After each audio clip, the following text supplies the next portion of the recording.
Hi everyone, in front of me I've got Nokia 235 and let me share with you how to block a number on this device.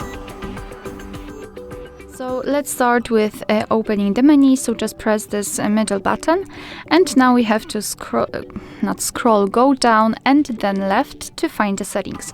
Let's press the middle button to select it, then let's go to the system, so the first option is selected, call settings, again the first option, and here we have to go down to find the block list. Let's select.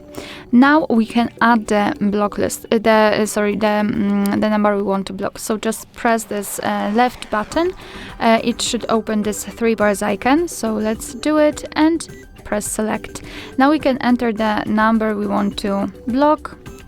Confirm it with the middle button, OK, and as you can see it will be immediately applied to the blacklist, which means that from now on your device will block all incoming calls and incoming messages, text messages of course, from this specific number.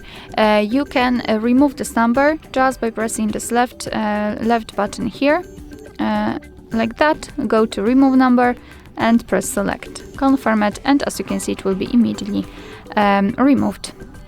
Alright, so that will be all. Thank you so much for watching. I hope that this video was helpful, and if it was, please hit the subscribe button and leave the thumbs up.